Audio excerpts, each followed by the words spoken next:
And there's the nice chart. Coal, heating oil, propane. Let me show you what it shows, Chuck. Yeah.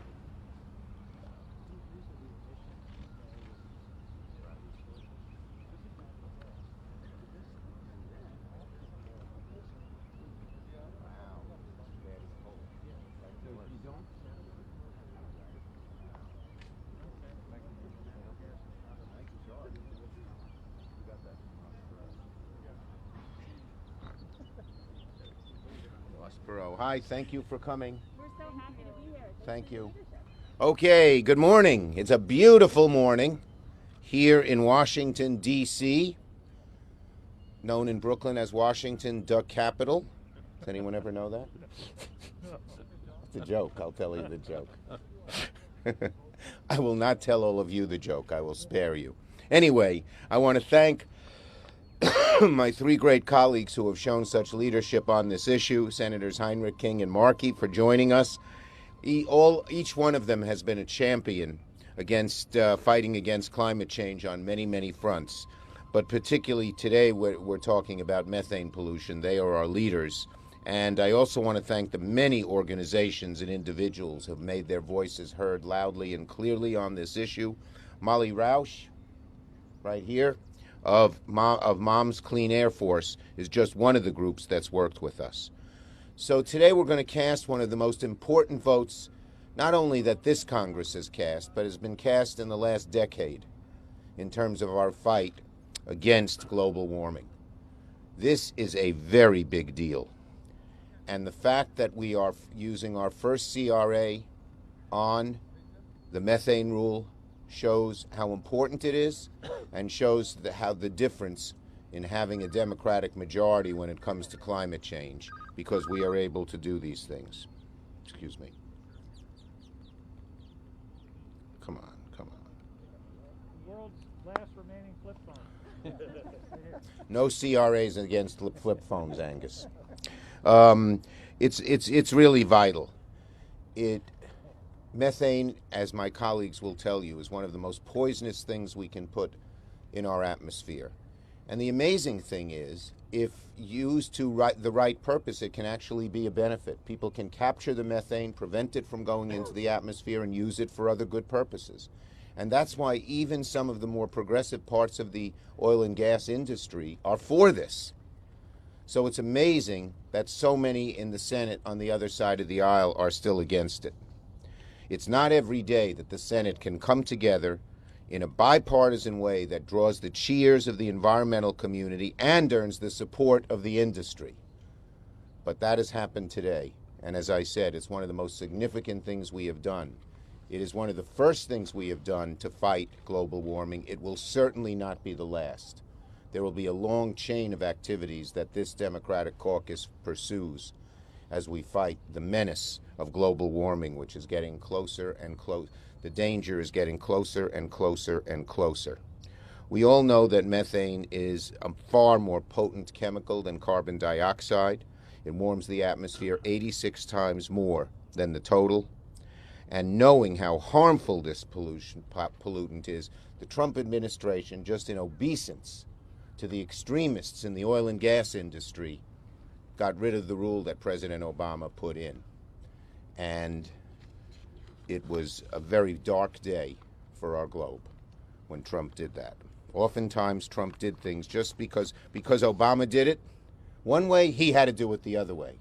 My guess is he probably didn't even understand what this was all about. But the fact that we have the Congressional Review Act means that we can undo that damage and undo it quickly. And once we act, it has real effect, because unlike carbon dioxide, methane does not stay in the atmosphere for a very long period of time, at least relative to carbon dioxide. The bottom line is, under President Biden's leadership, this Congress is going to move forward on many climate issues. Tonight, when he talks about Build Back Better, that is one of the strongest proposals on climate change that this country has ever seen. We will do everything we can to enact it, and we will enact it in a very green way. That is essential. So today, the Senate is going to take the first, just the first, of many important steps to achieve the ambitious goal that Joe Biden has set, and that is to cut greenhouse gas emissions in half by 2030. This is the first step. There will be many more to achieve that goal. Senator Heinrich. Thank you, Leader Schumer. You know, the bad news is that we have a huge methane leakage problem. As the leader said, methane is dramatically more powerful as a greenhouse gas than carbon dioxide. 86 times more potent in the atmosphere, and we're leaking a lot of it. We leak it at wellbores, we leak it in transportation, we vent it, we flare it. So much so that a few years ago, NASA actually could see the methane plume sitting over the northwest portion of my state from these activities. The good news is we don't have to do this. We have the solutions to this right now. The industry standards actually work, and we can implement this in a way that will dramatically make a down payment on what we need to do to keep the climate below 1.5 degrees Celsius. So this is not something where we need some fancy technology from 20 years from now. The solution is here now. We know how to plug these leaks. We know how to not flare and not vent. We know how to make sure that our pipelines aren't leaking. And this is a huge public health issue. Much of this leakage happens right in the middle of communities. Communities in my state that don't want to be breathing benzene and the other chemicals that come along with natural gas leakage. So this is a down payment on the action that we will take to restore the leadership of the United States of America, and with President Biden, begin to lead the world once again in addressing climate change. And my hope is that we're going to see a big bipartisan vote. We will see what support we have from the other side. Obviously, we have some now, but this should be a no-brainer. This should be a no-brainer for every single member of the United States Senate. Senator King. Markey.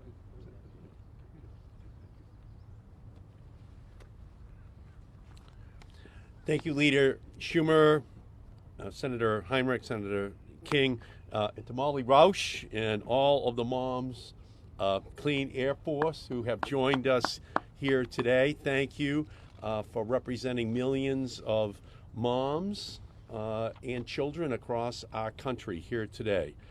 It's going to be a great day for us to use the CRA to cut methane and to fight for this dramatic change in reduction of pollutants that go into our atmosphere. The methane problem is not a new one. It has quickly and drastically warmed our planet since the Industrial Revolution. And today it accounts for 1/4 of global warming. We have no time to lose. In the short term, methane is more than 80 times more powerful and damaging than its better known cousin called CO2. While we've made more progress reducing our carbon dioxide levels, methane pollution has continued to surge in the background. Even last year, with more cars off the road and many stuck in their homes, methane pollution levels kept rising even in 2020. If we're going to put out the fire of our climate crisis, we have to stop lighting the matches of methane pollution. And while our goals may be transformational, we already have the technology and the statutory authority to meet them. First, we have to enforce the Clean Air Act instead of undermining it. Second, we have to push our emissions down further and faster than ever before. And third, we can leverage technology that detects and repairs leaks, technologies, by the way, that already exist today. We can also repair the immense damage done by Donald Trump. His decision to roll back common sense methane rules shows just how little he cared about people or the planet. Cutting methane emissions will help curb immediate global warming, save lives, prevent costly trips to emergency rooms, and show the world that the United States is ready once again to be the leader in combating the climate crisis. The fossil fuel industry knows it has the potential to cut its methane emissions at little or no cost. We need strong rules on the books to make them do that. By passing this methane rule CRA, we can make real progress for our climate and for public health. Methane pollutes our land, our lungs, and our lives. Today's vote will be a decisive victory for our planet. Thank you very much. Back to you, Senator King. I think it might be helpful to explain the context of what this vote is. What we're voting on today is the legislative equivalent of a double negative. This is the repeal of a repeal. It leaves the original rule in place that regulated methane that was in place until several years ago or a year ago when it was repealed by the Trump administration. So what this action today technically is a repeal of the repeal, which leaves the original rule in place. A repeal of the repeal with great appeal. No.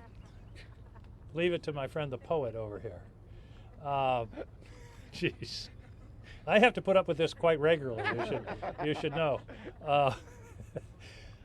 Regulating methane is the low-hanging fruit of climate action. It is the simplest, most straightforward thing that we can do immediately to make a significant change in terms of greenhouse gases, both here and abroad.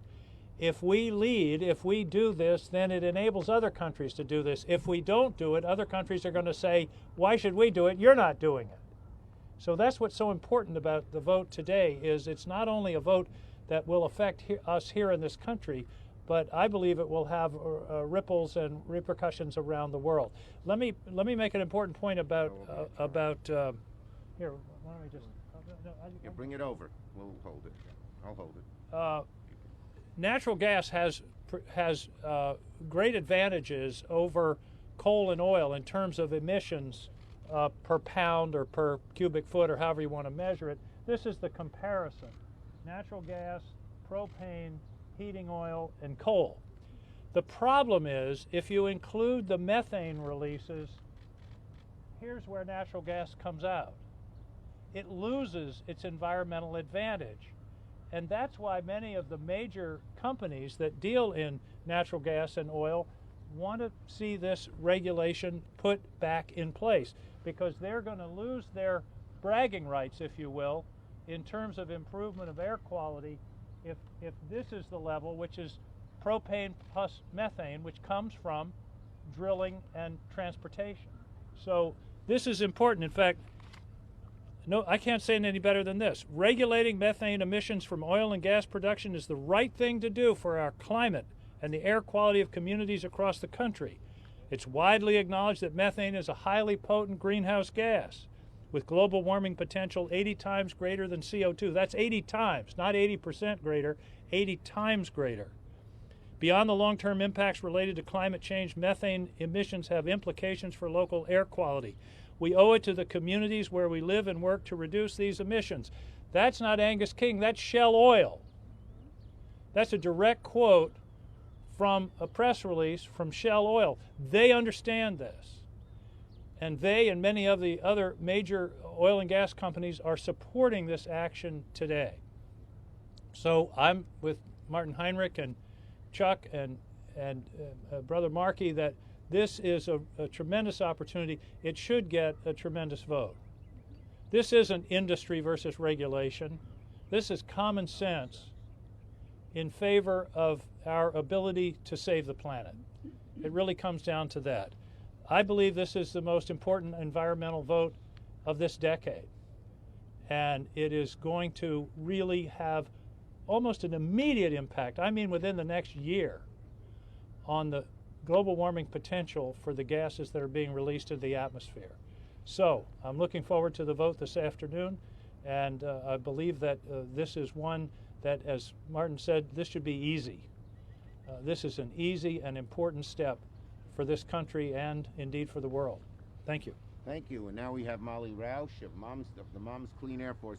We've had literally hundreds of groups that are behind what we're doing, that range the spectrum from our green environmental groups, all the way to some of the people in the oil and gas industry.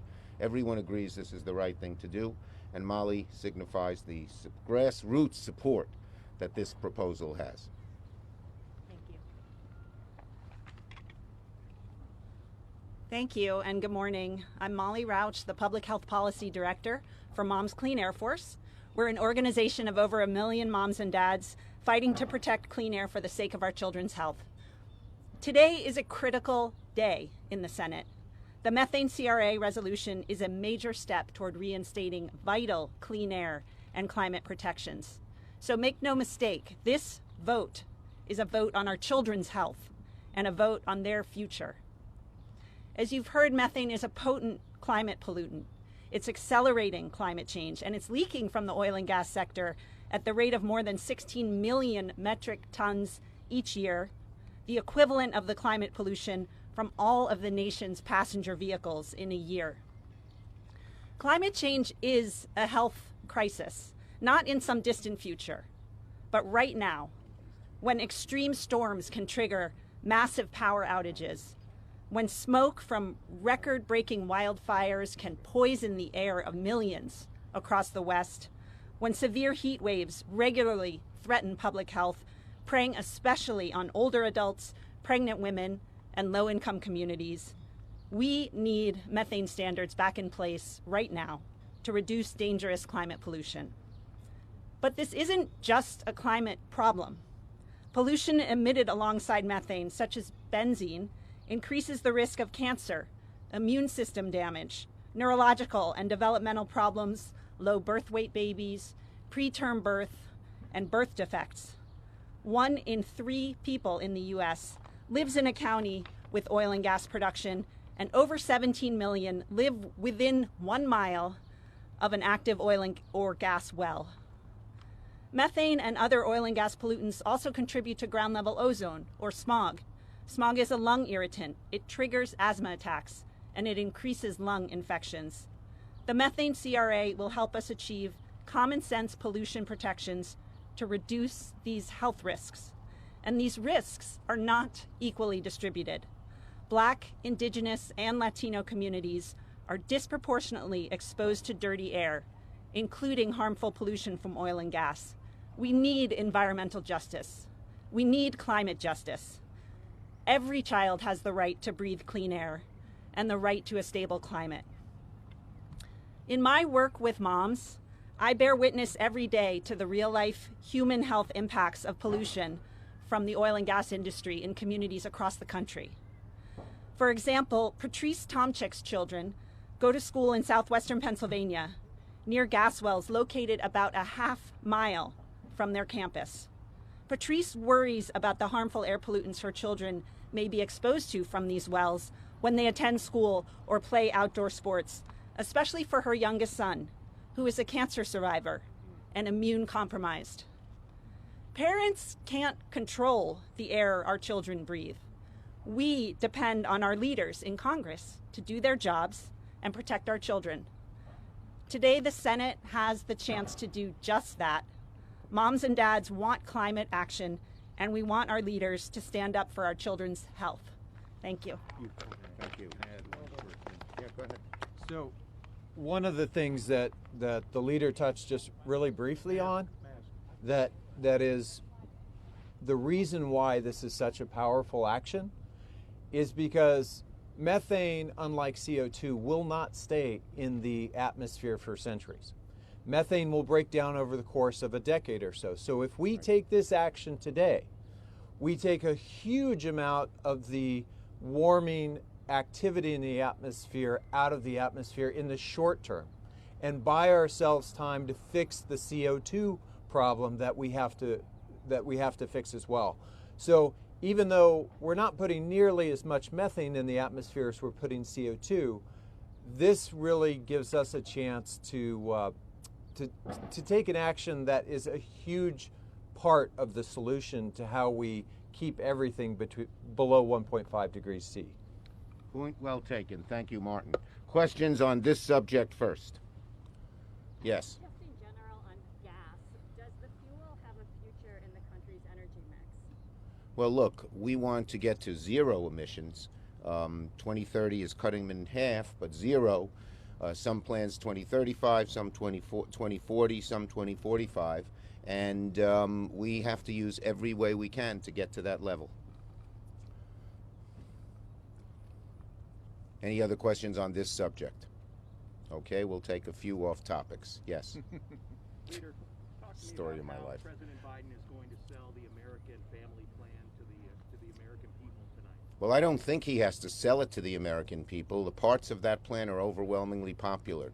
Pre-K is overwhelmingly popular. Paid family and sick leave is overwhelmingly popular. Helping child care is overwhelmingly popular. Free community college is overwhelmingly popular.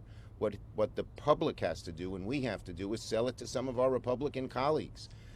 If you ask the Republican voter, there is far more support for these provisions, like the same with the ARP, than there is among the Republican senators. And that's a dichotomy we hope will change. Senator Schumer, Yes.